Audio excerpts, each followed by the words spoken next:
upcoming school year. And with that, I'm going to kick it off to Nate Kuder for the special education budget. Thank you, and good evening, everyone. My name is Nate Kuder. I'm the Chief Financial Officer here at the Boston Public Schools, and thank you for inviting me here to talk about the special education budget. My plan is to go through a few brief slides just to give you an overview of sort of budgeting around special education overall, and then turn it over to you all as a sort of choose your own adventure and be able to ask me questions and hopefully provide you more information about how special education is funded and how we approach it as a team. With that, I wanted to start with, I shouldn't try and talk and get my presentation up at the same time. I'm not particularly good at that. For those of you who have seen budget presentations before, you know we start with this statement from the Opportunity and Achievement Gap Policy. And I think it's particularly relevant for special education because what's important for all of you, for your kids, and for all of our students who have individualized education plans, what we want to do is make sure that they have the resources they need to be fully accessing the educational opportunities, to have rigorous and inclusive opportunities in the least restrictive setting. And so that's our overall goal as a district, but I think it's particularly important for us to be thinking about our special education students and put them at the center of the budget planning. One of our broader goals around this year's budget and to really think about funding differently is this quality guarantee.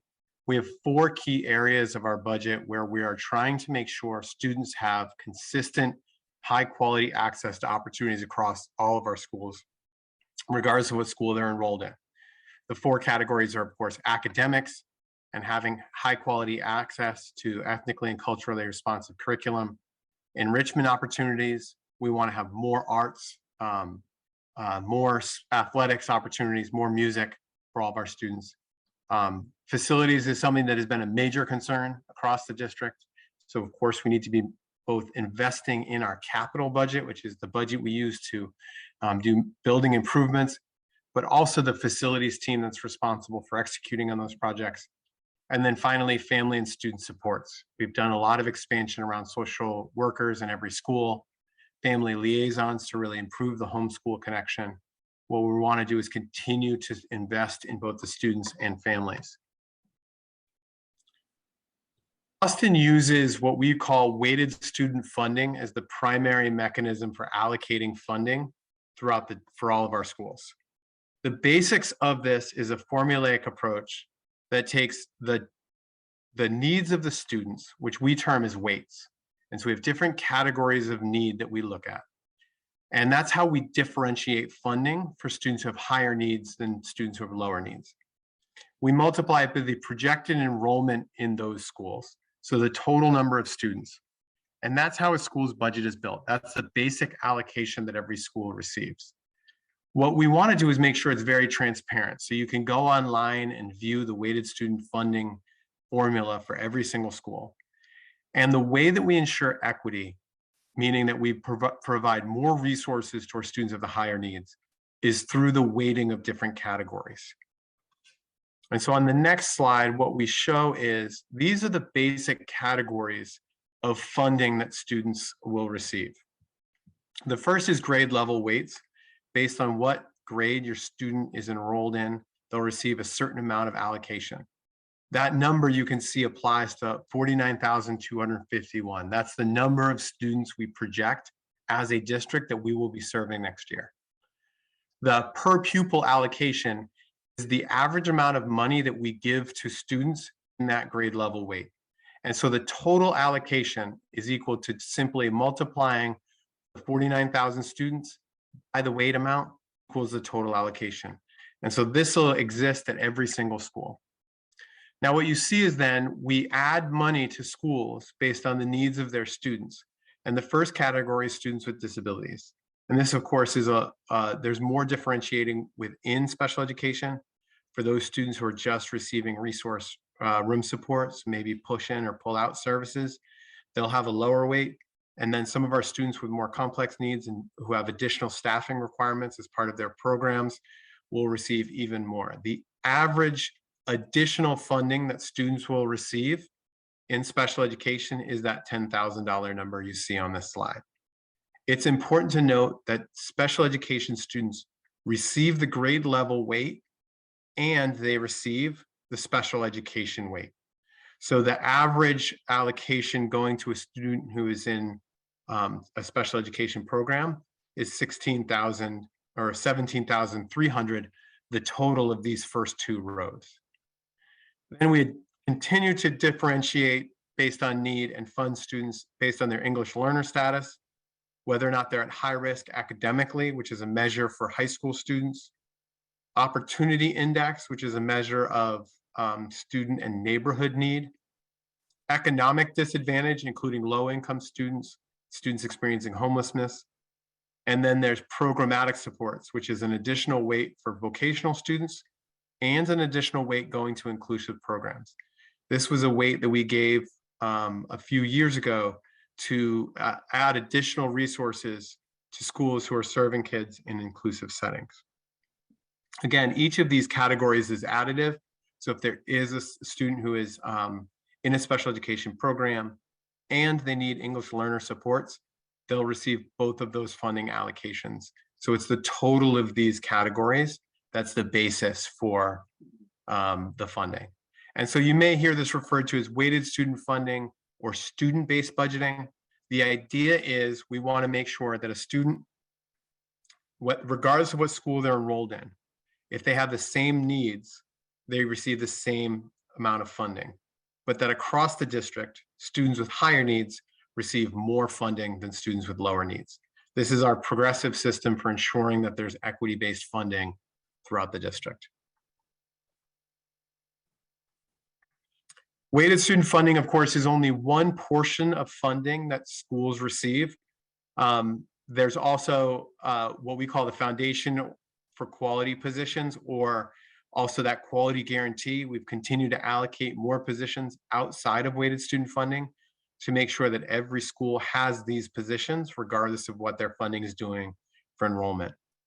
Of course, in an enrollment-based system and in a district where we've had declining enrollment, we've seen a lot of what you would see is budgets going down in a year where you see overall enrollment declining.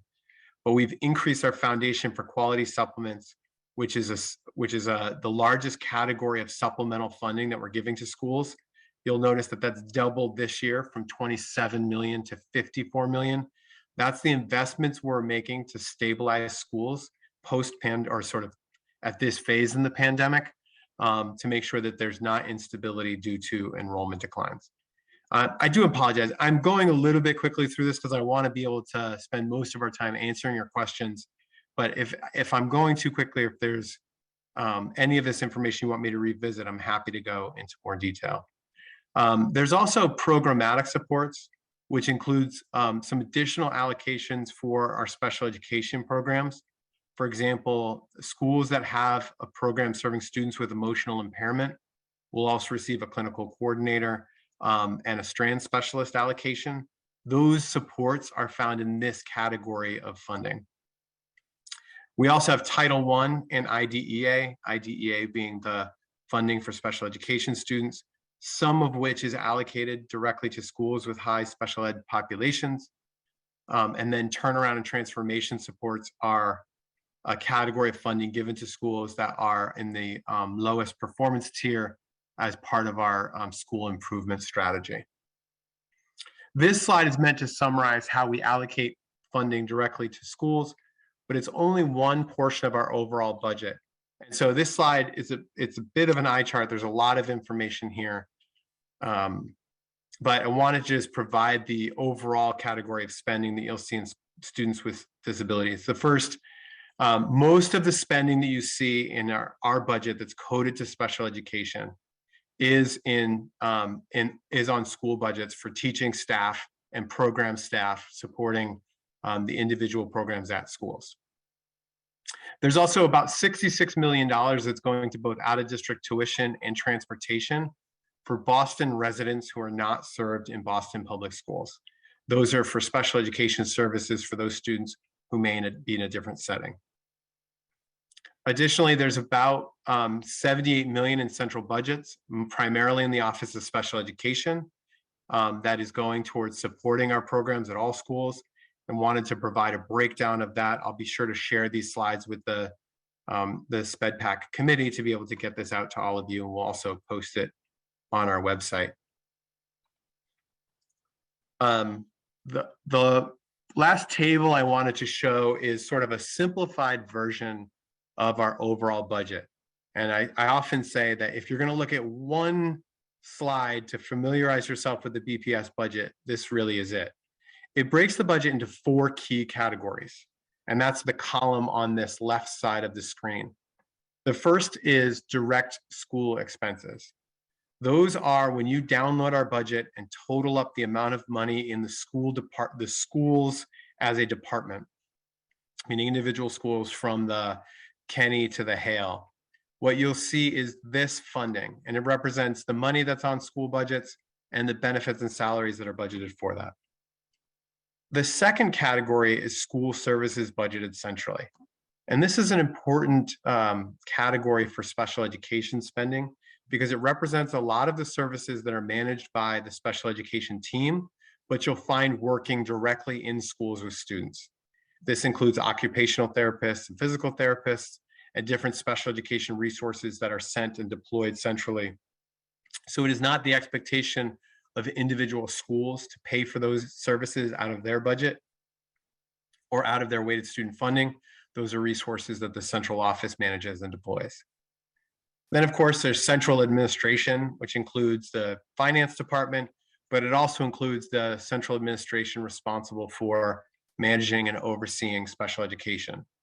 The dollars on this chart represent all district spending, so it's not just special education, but I just wanted to highlight the different categories of special education spending and where they might fit into this category. And then the final section, this bottom section here, is the non-BPS student services. So those are, again, services that we provide to City of Boston residents who are not attending BPS schools. This includes out-of-district special education, services that we're required to provide to students in private and parochial school settings. So it might also represent some of our equitable services that we provide to students in those settings. And also provides, this category includes charter school transportation as well as out-of-district special education transportation. I want to take this opportunity to make sure everyone here knew about and was invited to participate in a project that we're very excited about on the finance team. And it's the Reimagine School Funding in the Boston Public Schools. And so weighted student funding, our current system for allocating money directly to schools, was instituted for fiscal year 12. So it's been in place over 10 years in the Boston Public Schools. And we recognize that the district has changed a lot since then. The needs of our students and families and our schools look very different than they did 10 years ago. And so we want to rethink and reimagine how we fund our schools.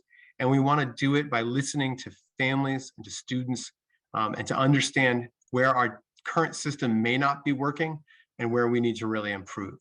And so we have partnered with Afton Partners, a consulting firm, and UPD Consulting, who will do our engagement, to really take a step back, understand the needs of our schools, understand the needs of our students, make sure our system works in the way that we want it to and is progressive and meeting our goals. And so you're going to be hearing a lot more about this, but when you hear about the Reimagine School Funding project, if you're wondering if we want your feedback and want you to participate, the answer is yes. We're hoping a lot of people from SpEdPAC give us their opinion on the budgets and how we can improve it.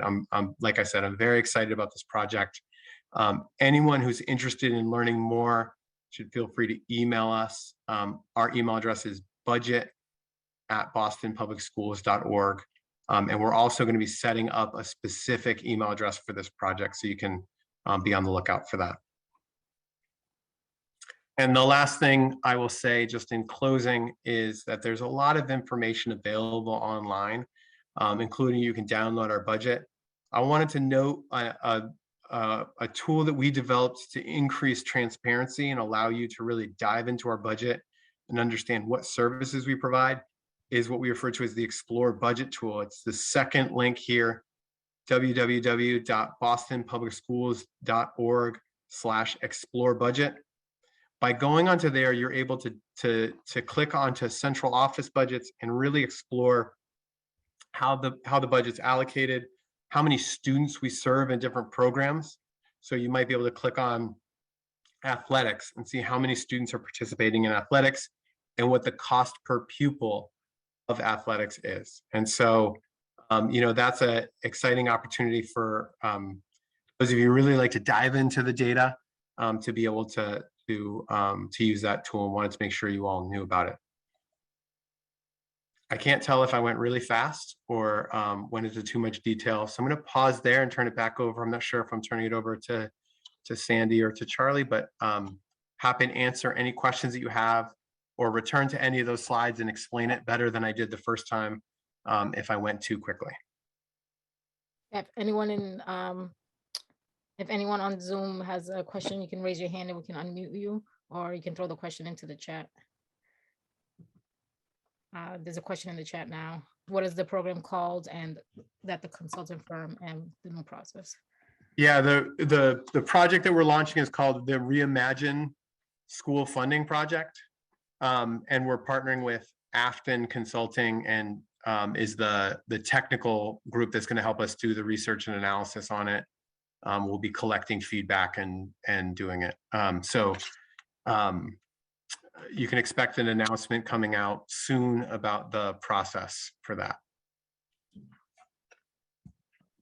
And then Kinnan, Boley, you can unmute. Oh, sorry. I muted you again by accident. Hi. I have a pretty specific question, so feel free to give a short answer and get my contact information. But I know that one of the 3 focus areas in BPS's SOA plan was inclusion and co-teaching for students with disabilities and English learners. The SOA plan mentions district-wide implementation to maintain consistent programming across schools. I looked on the Explore budget, but I couldn't find the answer. My question is, where can I find the information about which schools have and will receive those SOA or new Chapter 70 funds dedicated to this focus area? I imagine in the form of an FTE for co-teaching over the course of the 3-year plan, and then how those decisions were made. That's a really great question. So the Student Opportunity Act was the funding that the state changed the way they funded local school districts.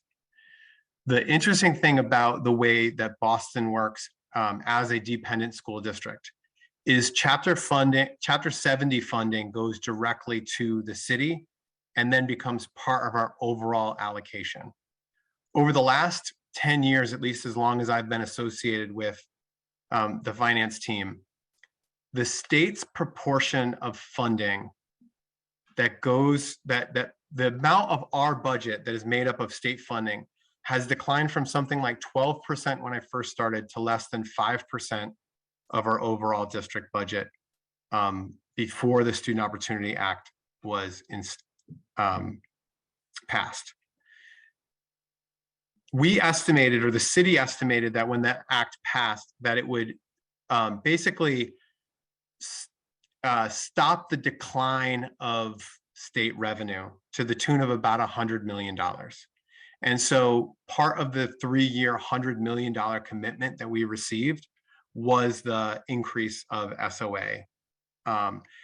And so there's not, the reason I gave that long explanation is because there's not a separate grant, or there's not a separate way to track the SOA money that comes from the state, because it's part of our general fund allocation. So when the team wrote the SOA submission to the state, they were talking about our overall goals around inclusion.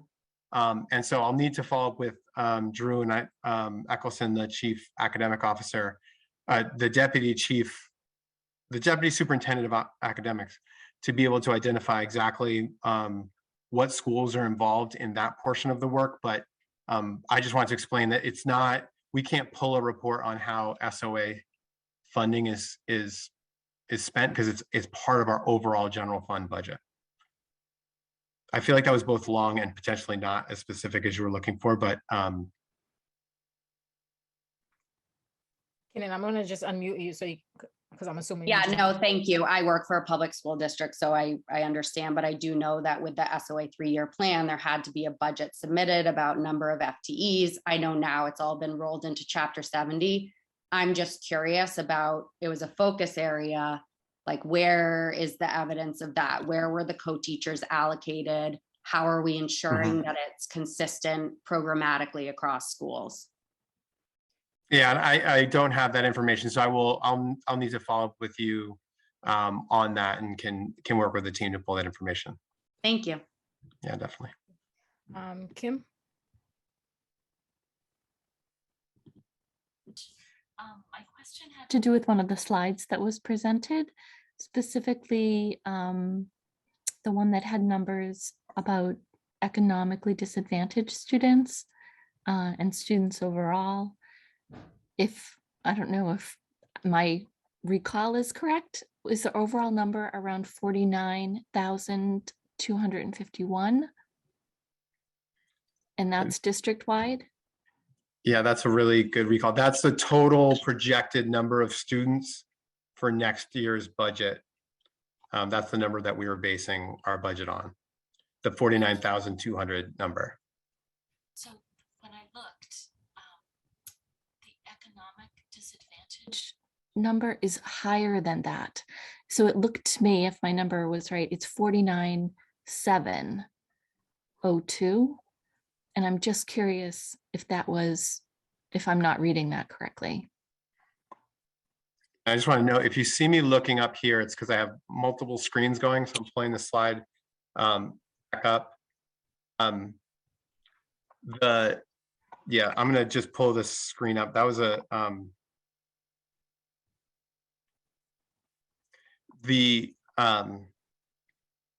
this is an interesting place where when we aggregated the number. Do you still see the slide that we're talking about? I did. Okay, great. The economic disadvantage number includes a number of different categories, including students who qualify as low income under the direct certification number that we received from the state. Those are students who are enrolled in aid programs. It also includes the number of students who qualify as, who have been identified as experiencing homelessness.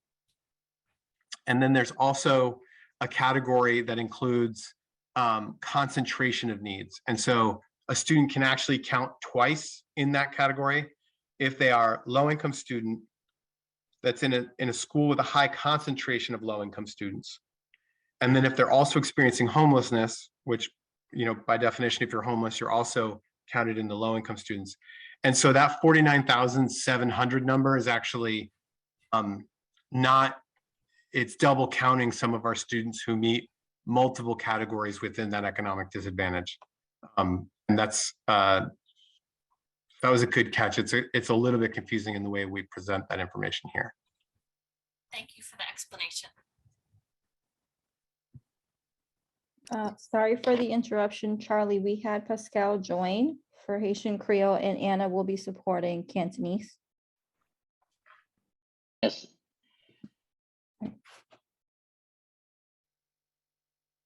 Sure.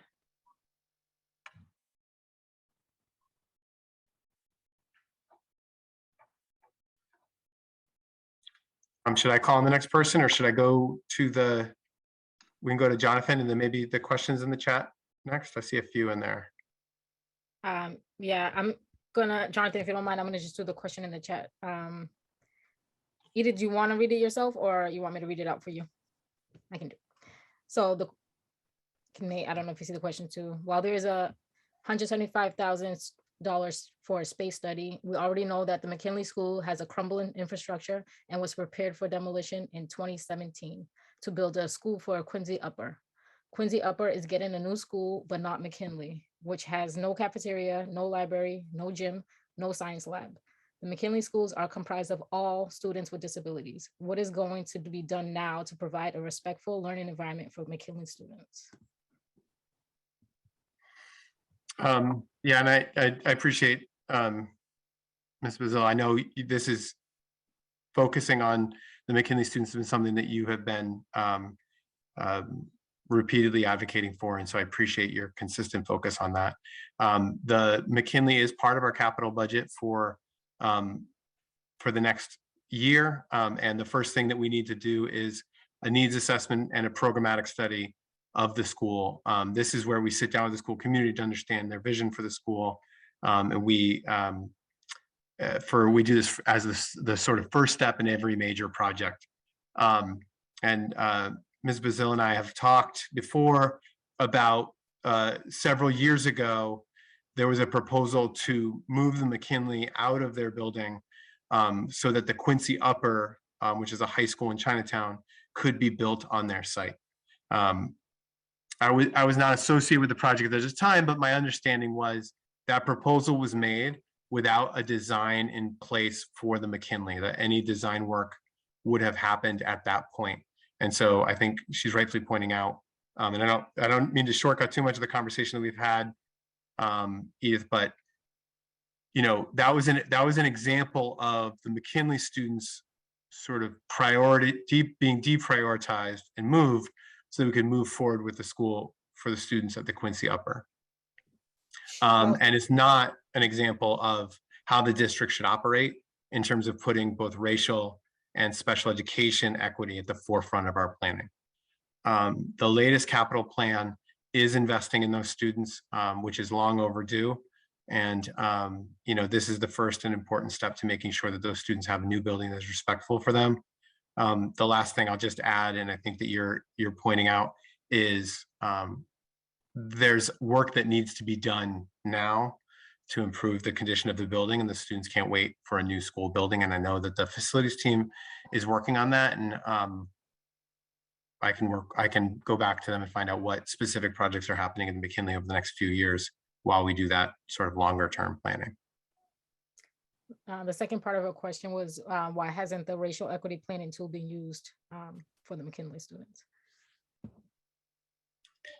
Yeah, I think historically, and in particular, the Quincy Upper project started before the district had a racial equity planning tool. And I think that decision-making process really highlights the need for us to have, and the purpose for us having a very public racial equity planning tool, because it would have forced us to ask the critical questions that you've been asking about the projects overall, which is who's being impacted by it, and what are the mitigating strategies we're having for those students, rather than the way in which those certain students were not considered in the overall decision making for the school.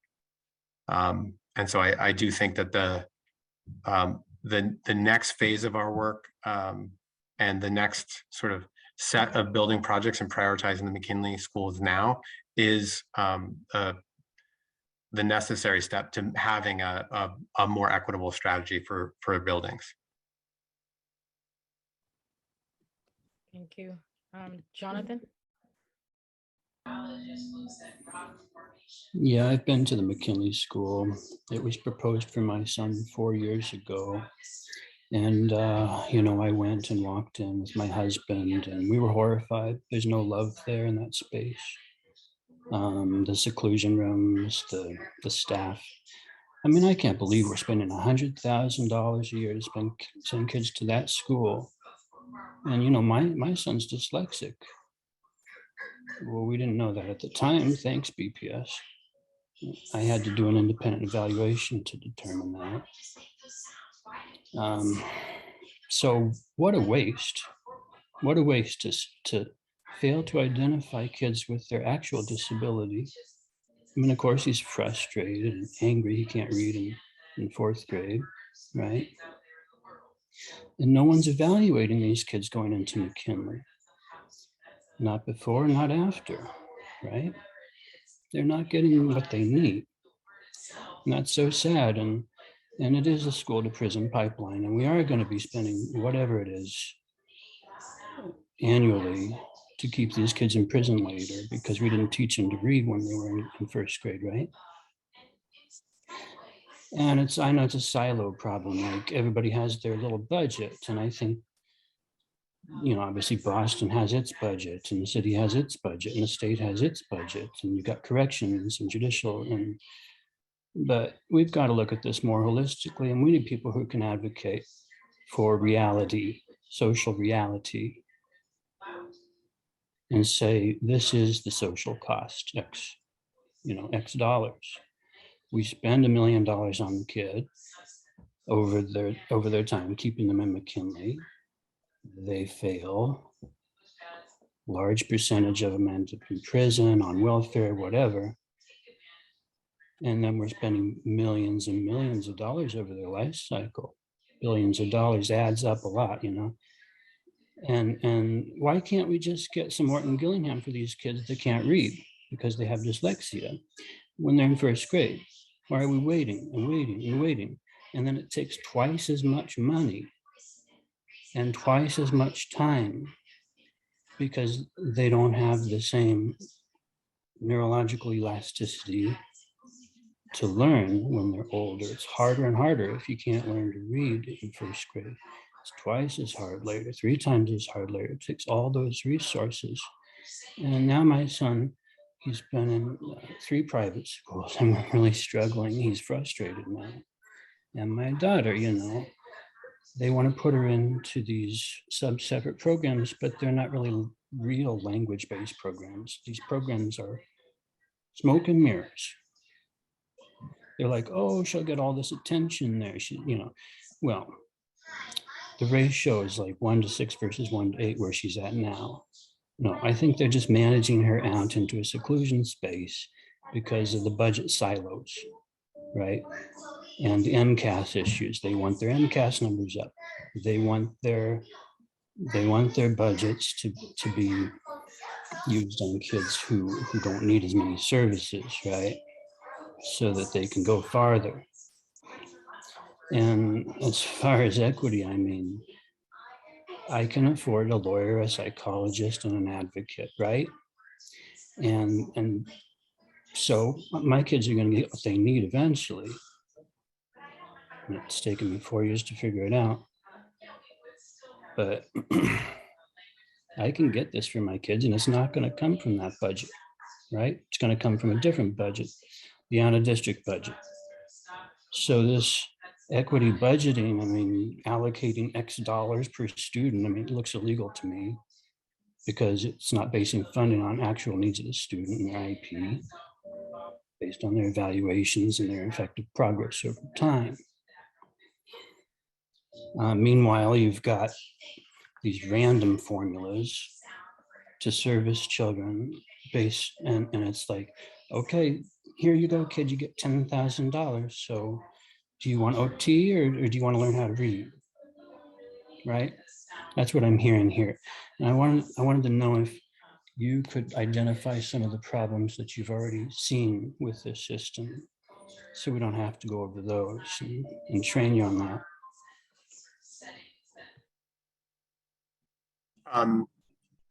First, I just want to say I'm sorry that has been your experience. And I think that's one that's probably shared by too many people in the room around needing to sort of fight for your student, for your children in order to get the services that you need. And I know one of the things that the superintendent was committed to was expanding resources for students outside of the IEP process, so that we don't have to, sort of require students to have a diagnosis or a label in order to receive the services. I think it's in your last question that you made a lot of really important points in your last question around what things I've learned that we were already going to be exploring, I think goes to what you were getting at.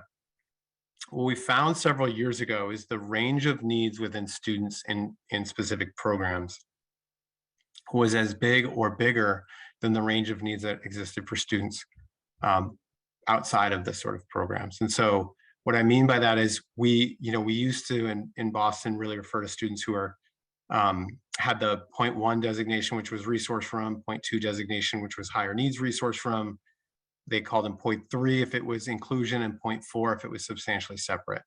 But the range of needs in inclusion and the range of needs in substantially separate settings or in our programs really was pretty wide, and we didn't measure it. And so I think you're flagging a place that we want to explore more, which is how do you really get better information from the IEP process and allow funding to flow based on the individualized student needs and really differentiate better. And so I appreciate you making that point. I know that wasn't the only point you made, but it is an area that we've flagged before, and I think that we'll be talking a lot about in that Reimagine School funding project.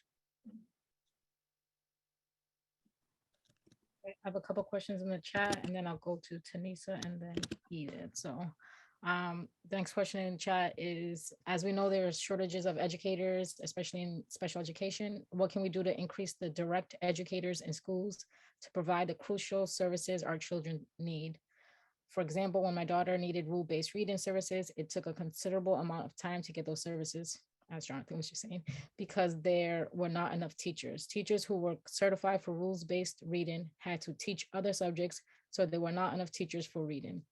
That continues to be a struggle for families. Students also need more support in classrooms, so more special education teachers and paras are needed in the schools in general. How can we get more boots on the ground at the school level?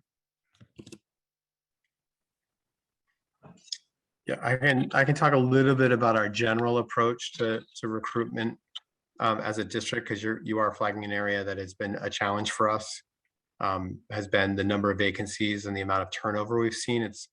We're seeing a lot more turnover in teachers than we have in the sort of pre-pandemic years.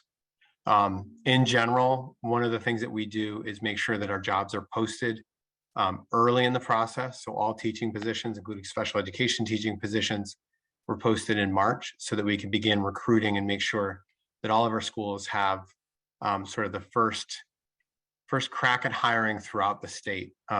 We need to hire a large portion of the state's teachers to come to Boston. And so we want to get there early and often. There's the Office of Recruitment and Cultural Diversity has really put forth a lot of effort to recruit educators, particularly educators of color, for our English learner and special education students. So it's part of our overall strategy. I don't know if Nadine, if you want to add anything about specific strategies for special education recruitment, because I know one of the things we need to do is differentiate our recruitment strategy based on the skills that are needed in the teaching licensure areas. But sure, Nate, I'd be happy to. We've also been working very closely with the Office of Multicultural and Multilingual Learners. And we meet every week to talk about different strategies of how we can work together. And we've also just posted just this past week positions that we are being supported with both Office of English Learners as well as with special education, so that we can also try to work with our EL learners, students with disabilities. So we're trying to find various recruiting strategies as well, and we're really brainstorming on that. What we're really finding is a true challenge is that, you know, this year has been tough for everybody, for all of you, as well as in education. And as we're hiring somebody new, we have somebody else leaving the field. So we're constantly trying to do this rotation. And we're working really closely also with the Office of Human Capital to try to determine how we can find various recruiting strategies to support our staff. But I'm going to be just very transparent. I just looked at this chart to see what we have for vacancies. I'm happy to report that we don't have any vacancies in our special ed teaching staff right now, but we have 38 vacancies in our paraprofessional staff across the district. So that is not something that we are proud of. It's a fact. It is what it is. I'm actually going to be talking with the ELL task force tomorrow, and they're asking that same question.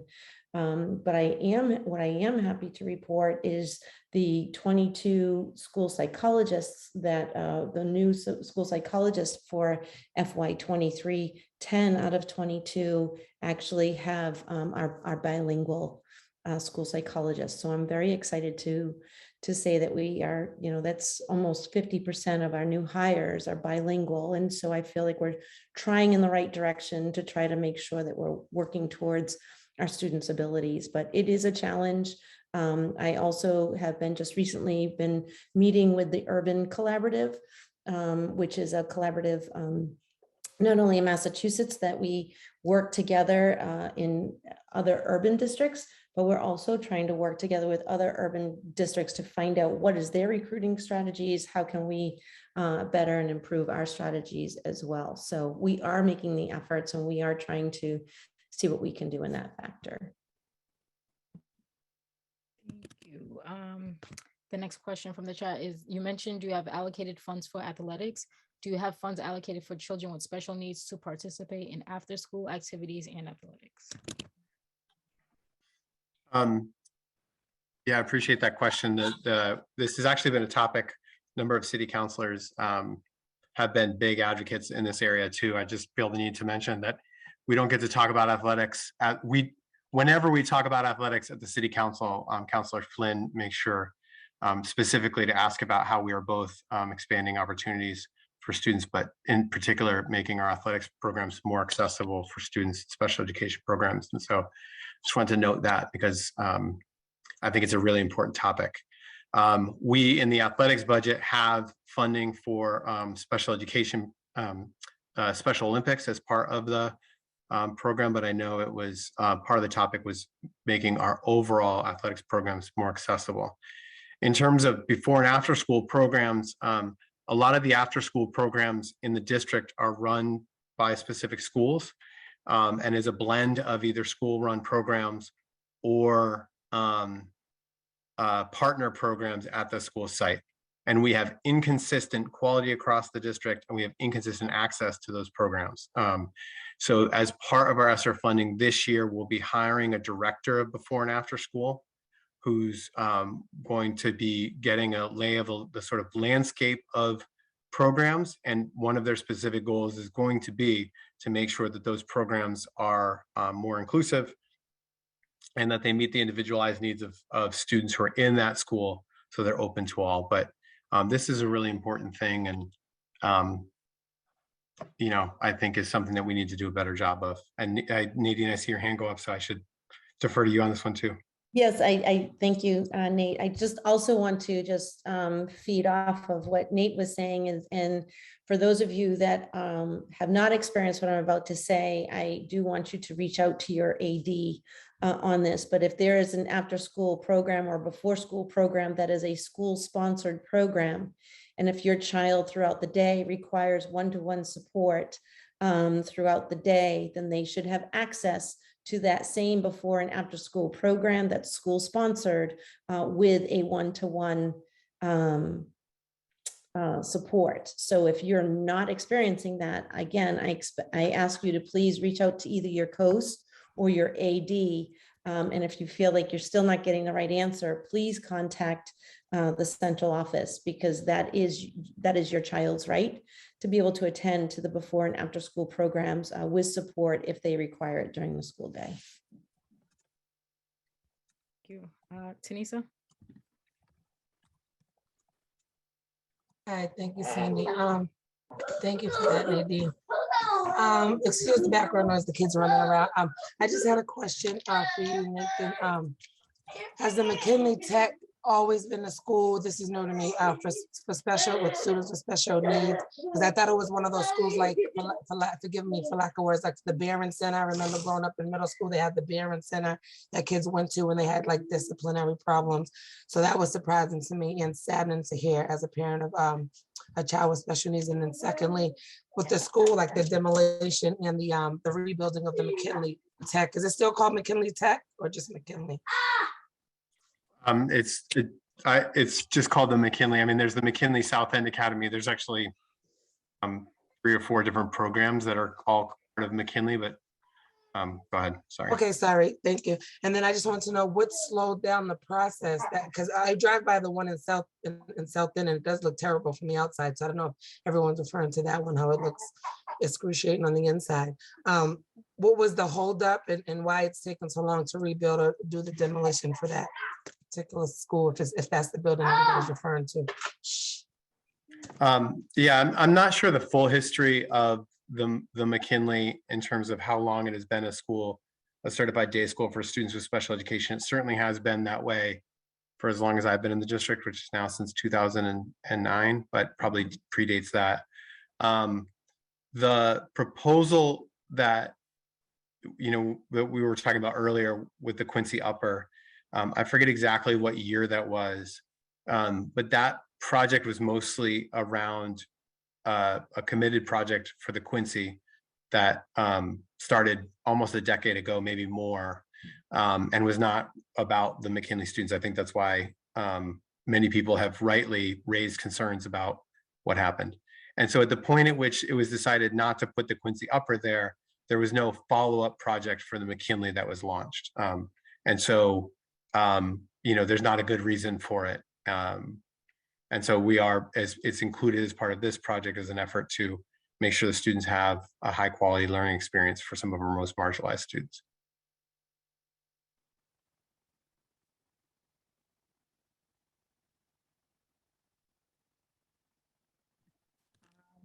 Sorry, I'm gonna go back to a couple questions in the chat and then, so for the purpose of this budget, is special ed inclusive of 504 plan supports or only IEP supports?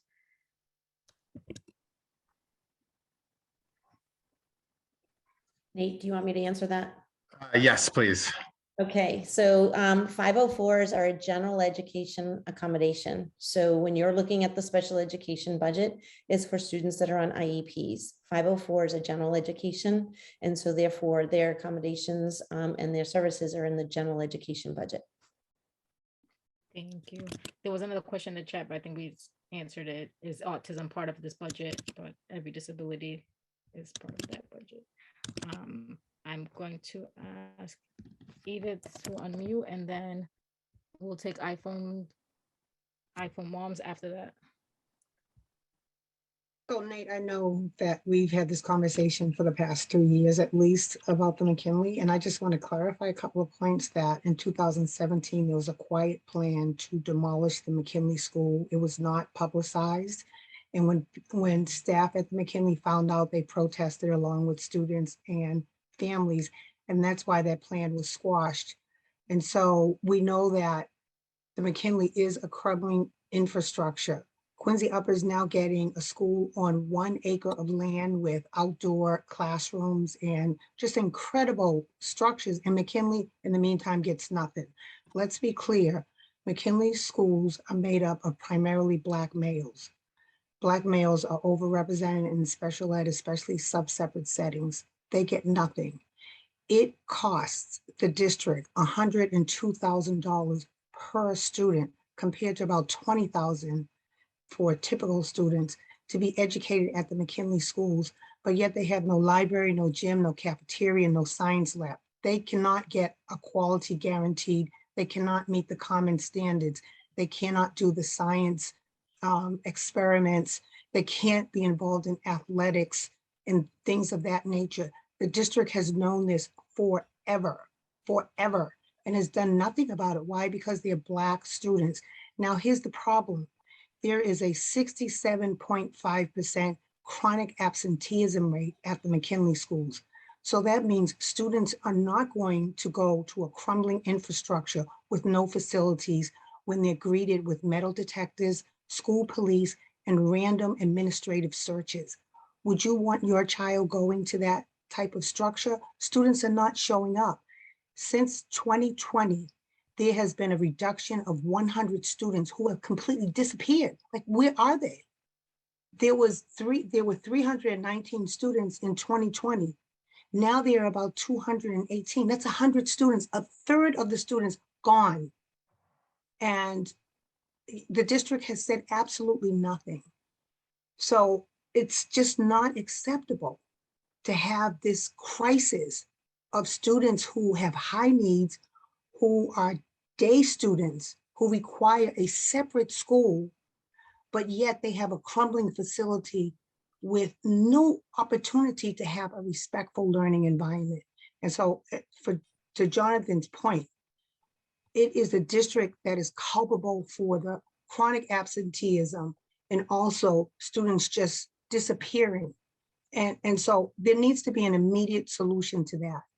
And it's not acceptable to say, well, we're going to do a space study. You already know the spaces are inadequate. It was already slated for demolition, not for those students, but for someone else. Those students were going to be kicked out where we don't know. So, I mean, I think that we need some answers around what is the plan right now with the crisis at McKinley. And that's a question for you, Nate, but it's also a question for special ed, because we have 2 leaders in special ed, one who just started, I believe, in January. So there has been a long time to come up with a strategic plan and to find a solution for those students who are in the gap. And there's nothing. The students are, what, in the streets, at home? Where are they? In DYS? We don't know.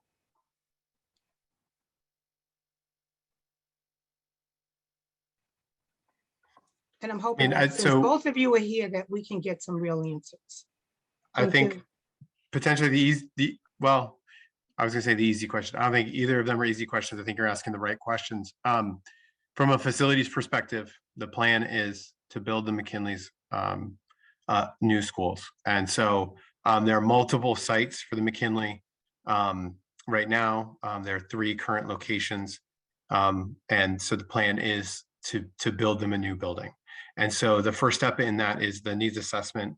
And I know that a lot of this work should have been done already, and it's but you know, we're launching that project. We're excited about that project. It's going to be a transformative project for the school. I'll need to get back to you in terms of facilities, in terms of what happens, because we know that those projects, new school building projects, take multiple years, particularly when they involve multiple sites. And so I think it's an important question around what do we do for the facilities in the meantime, because students can't wait. And I believe very strongly that quality buildings convey respect to students. They create an environment which students feel safe and supported, particularly when we do trauma-informed designs, all of which do not exist at the McKinley at present. And so you know, we need to do work there. And so I'll leave it there, and I think turn it over to Nadine in terms of questions around programmatic supports and help on the instructional side. Sure. First of all, Edith, thank you for even exposing me to this conversation. This is very helpful for me. I did start in January. You are correct. I haven't been on. I've started on site in mid-February. So I do appreciate you bringing this information forward, and I'm glad I'm hearing it tonight. I'm not glad what I'm hearing, but I'm glad that I am at least hearing this this evening. I will say that the headmaster over in McKinley and I have also had a lot of conversations in the last 8 weeks of my presence here in regards to the programmatic concerns. There's programmatic concerns that we are looking at in the instruction as well as the therapeutic capacity, and we are putting plans in place now, and so that we can bring forward a stronger model when we can bring forward the public a model. But we are definitely going forward with a model, and we are looking at how we can support them, not just academically, but socially and emotionally. A lot of the students need a lot of therapeutic support, a very intensive therapeutic support. And as we know, if a child is socially, emotionally dysregulated, they can't access the curriculum. So we need to figure out what we need to do there. And we are already actively putting planning that we're hoping we can forward to you soon. Thank you. Just want to remind everyone, the plan is to get this meeting done by 8:30. Obviously, we'll continue with questions. I'm going to take iPhone mom's question next, and then 2 questions from the chat. And then Tanisa, since you already went, we're just going to have to transition to the COVID updates, but we can continue putting questions in the chat. And Nate, if you don't mind answering questions in the chat, and obviously if we have time at the end of the meeting, we'll continue the Q&A. So iPhone's mom, you can unmute. Hi, it's Kim. Hi, Kim. Not just, my name's not just mom. I- So, Nadine, I heard you in the chat talk about the after-school programs, activities, or who to contact to the school. If you could just put that in the chat. I didn't get it all because I've been contacting my school. My child's actually 22. So I've been contacting BPS since she's been in first grade. So she's never had it after school. And I also want to just say that that's so important for kids who are very severely disabled because they don't have many opportunities, and parents are very overwhelmed if the child is just it's overwhelming for the child and it's overwhelming for the parent. So it really has to be addressed. And if you could put that in the chat, so because until she's out of school, it's just something that I feel very strongly about. Thanks.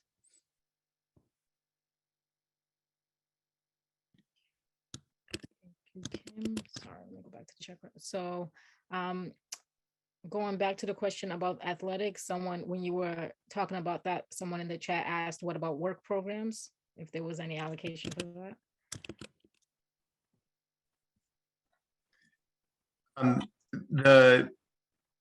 There's a couple different places where we have done work programs, I think, in terms of we've partnered with the city to do summer jobs programs for students, but I didn't know if this was a question more about some of the transition supports and job training programs that we have for students in special education programs. I don't know who asked the question. I'm not sure how to interpret it. Let me go back to who asked the question. So while I'm finding that person, the next question was, is there anything in the budget for research, especially in terms of curriculums that work with special needs?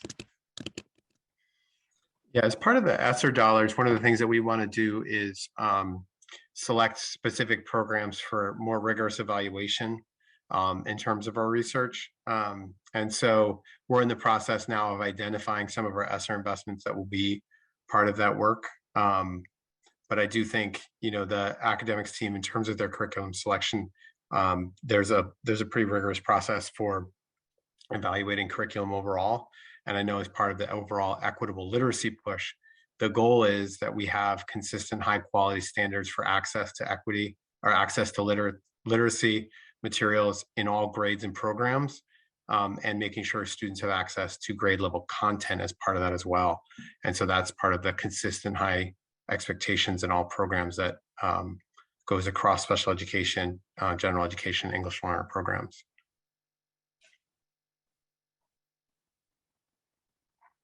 Thank you. Okay, the person who asked about the work programs is not responding, so we can go on to that next.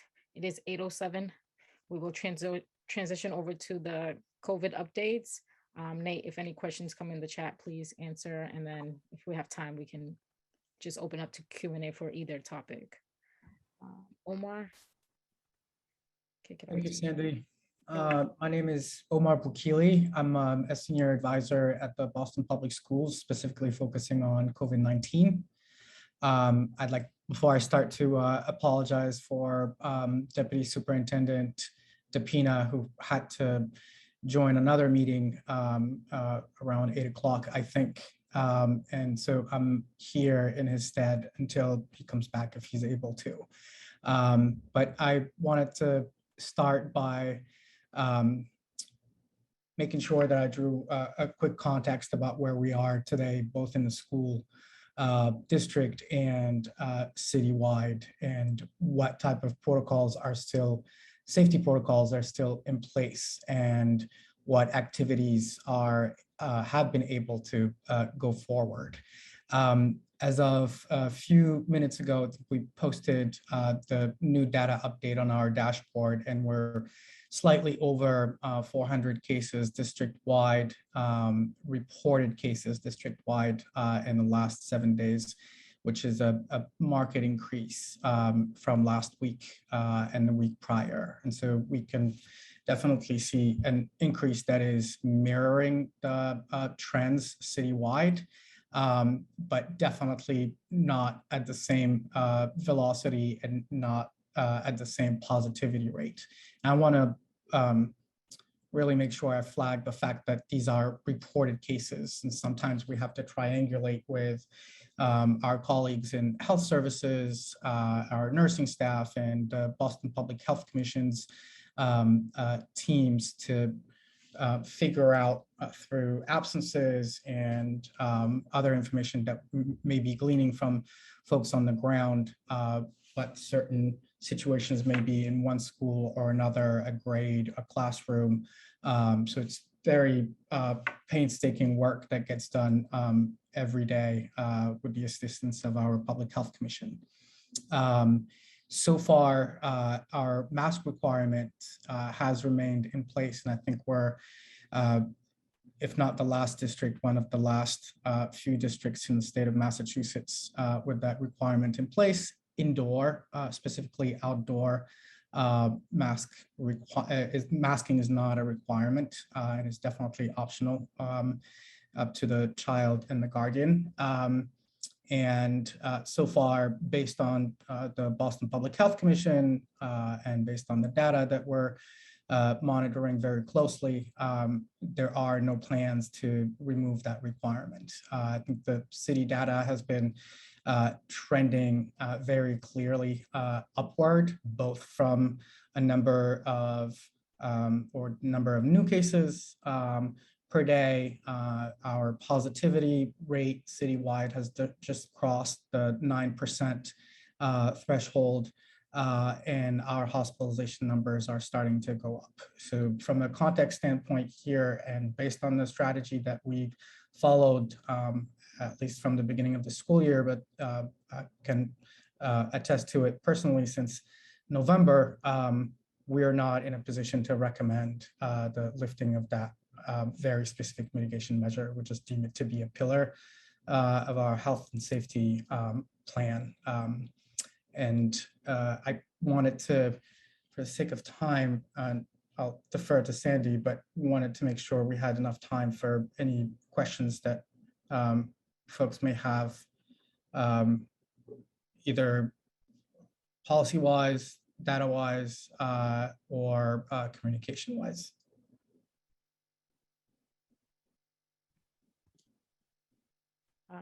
Edith has a question. Go ahead, Edith. I have a question. Thank you, Omar, for being here. So my granddaughter has autism and she's in an inclusion class at Mary Lyon. We just discovered through testing that she has an underlying heart condition. And so her teacher was out with COVID. And so we kept her home, and then one of the students got COVID. And because she has a pre-existing condition and there's no cafeteria, so they have to eat in the classroom, which means they're unmasked, and it's a small classroom. We decided to keep her home until, there was no clear danger of exposure. But it seems that that might be a perpetuating condition, given that COVID, it seems, is on the uprise again. And so for that, I guess my concern is, what do you do in a situation like that? Is it that, I don't know that we can get a medical exclusion every time, and I'm concerned about promotional policy and attendance requirements. But the school itself, because it's small and they eat in the classroom, there's no option on a rainy day to go outside, for example, and have lunch. So what is the recommendation in a situation like that? Thank you, Edith, and nice to see you again. I think I remember talking to you back in November or December. So I would say, and I'm not an MD, but I would say that these types of situations have to be addressed discreetly. So each case would be different and would have its peculiarities. And I think that it has to be a medical plan that is worked out with the child's PCP, our clinical teams within both centrally and at the school level, ultimately, because those would be the folks who would be interacting on a daily basis with that child. And then we can bring it back here and try to put some kind of COVID mitigation measures, if at all possible, in those types of situations. The unfortunate context that we're in right now is that the only tools that we have to mitigate transmission indoor is air quality, right? Ventilation and filtration, increasing the square footage or the volume of a classroom, and a higher grade type of mask. Some of those tools we're not able to put together at the same time. So because they're imperfect in their nature, if they're not put together at the same time, I can understand how that could create a riskier environment for a child. So I'm happy to follow up and connect you with the right folks so we can address that situation specifically, because it's so specific. And definitely rely on the primary care physician too, because they would have the best knowledge about the child's current health status. My pleasure.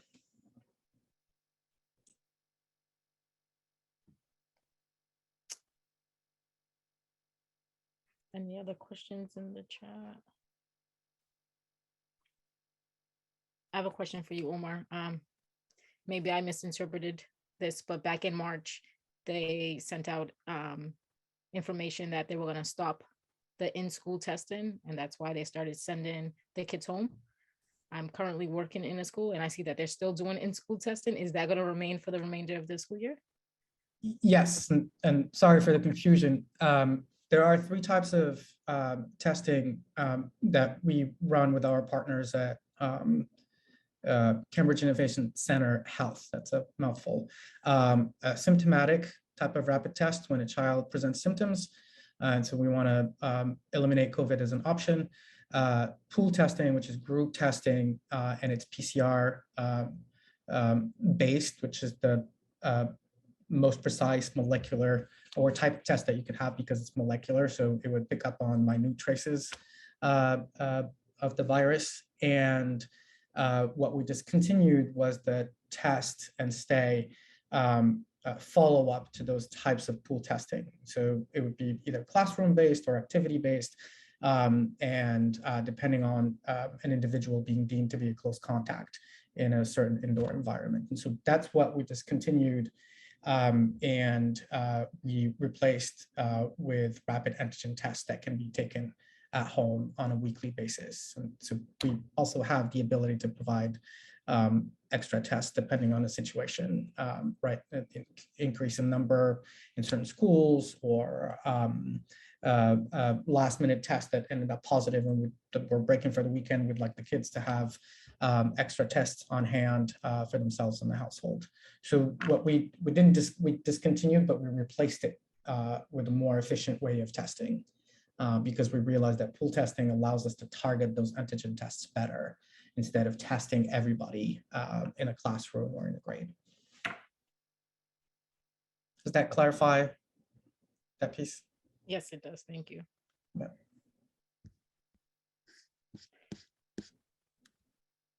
I don't see any COVID specific questions.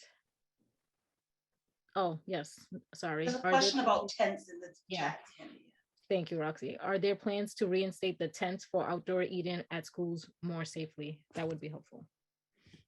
Yes. My understanding from my operations colleagues is that we have enough tents to deploy in all of our schools. My current understanding as well is that they have to be requested somehow, depending on the size of the asset or the outdoor space that may be able to accommodate those tents. From a policy or recommendation standpoint, our recommendation was and still is to maximize outdoor activities as any school or staffing levels would allow for. The more time the kids spend outdoors, the better off they'll be, and the less risk of transmission of that virus we'll be facing. Thank you. I'm sorry, I don't know if you covered this already, but did you talk about parents being able to go into the building now, and what's the protocol for that? Yes, absolutely. So part of the surge mitigation measures that were put in place was a restriction in the type of visitor and the frequency of it, depending on the type of visitor. But as of early March, if I remember correctly, visitors are definitely able to access our buildings based on our old standards, security standards. The only requirement is to wear a proper face mask. Thank you. And another question for the tent situation, if we can, for the colder months, add some outdoor heating in the budget for those tents. Yeah, happy to follow up on that.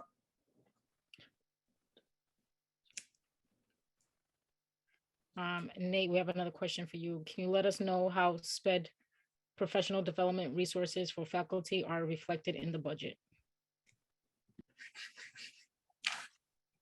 Yeah, there's a couple different ways in which special professional development funding is sort of overall seen in the budget, and I can get specific follow-up with the special education department about different programs. There's professional development that is run by the central staff, in which case reflected in staff time, not in additional dollars spent.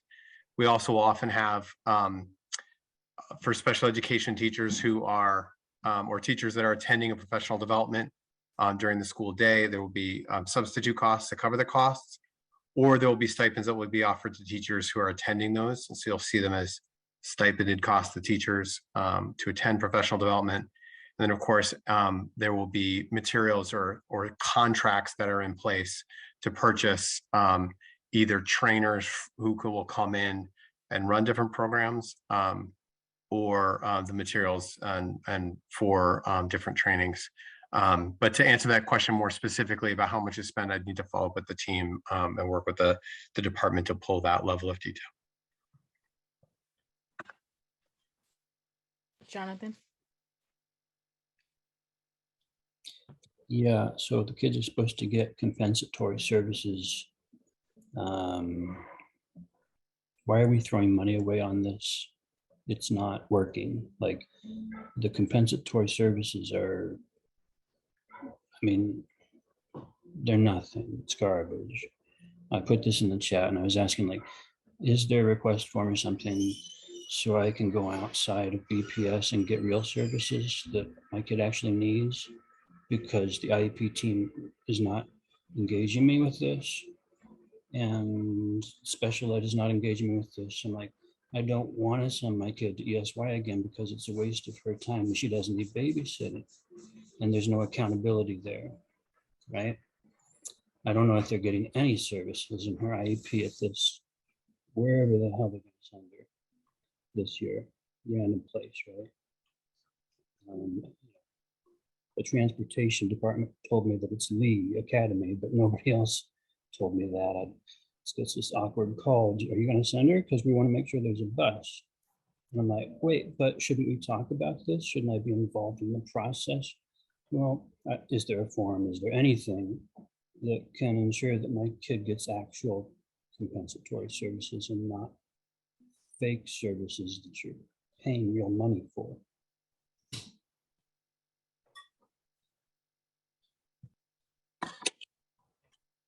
I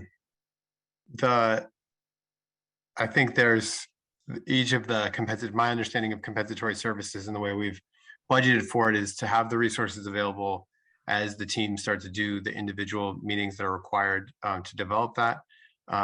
In terms of the concerns about ESY, I don't know, Nadine, if you want to take this overall question. Sure. I believe the communications for summer or ESY services has not gone out yet. I know, Joshi, I know you're here in the meeting as well.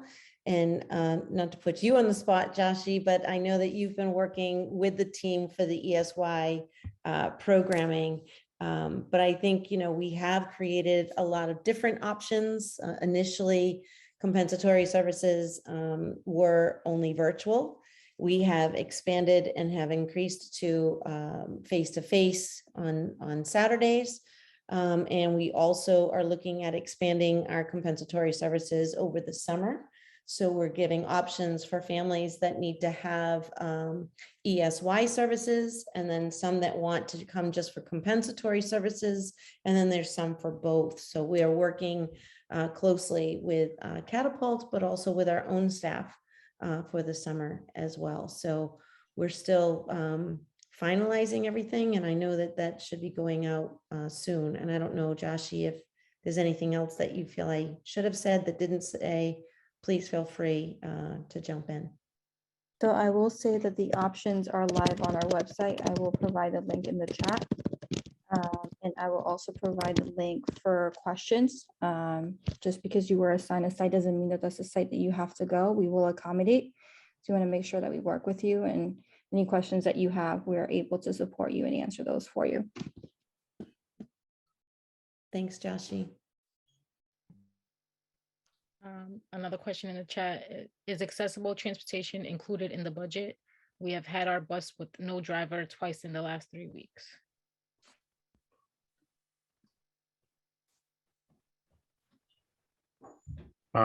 Yeah, transportation has been going through a lot of staffing shortages, just in terms of drivers as well as bus monitors.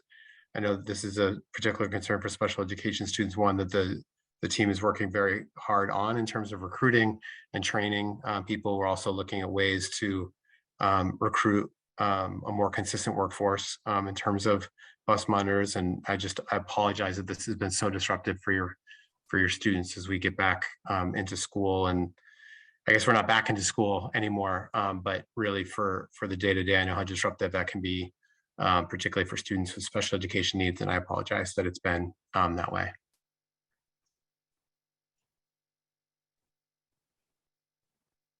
Don't see any more questions in the chat, but I'm going to put some reminders out there. One, I entered an exit survey. I'm going to enter the chat for that again. So please fill that out, give us feedback on this meeting, and obviously just to collect attendance. Again, we are meeting next week, May 12th, for the BSEA, Bureau of Special Education, for a introduction to special education mediation. And that is on our, sorry, I'm going back and forth for links. You can find that information on our website for all our general meetings. And also at the May 25th school committee meeting, OSC is doing their presentation for their strategic plan, and Boston SpEdPAC will also be presenting our annual report. We'll be sending out a survey soon to get some feedback on things that the SpEdPAC community wants us to hit on in that report. And then our last meeting of the school year is on May 26th. We're gonna have a whole presentation from ESY. We'll have more information from special education on everything related to extended school year, and also transition services and the elections for SpEdPAC for next year. And I'm going to enter in a second a survey to enter nominations for the election. If you are nominated, you have to be present at the election to actually run. And Nalita, I see your hand is up. Did you want to share something? My question was just on school bus safety. And I'm seeing an answer from Omar about masks still being required, which is good.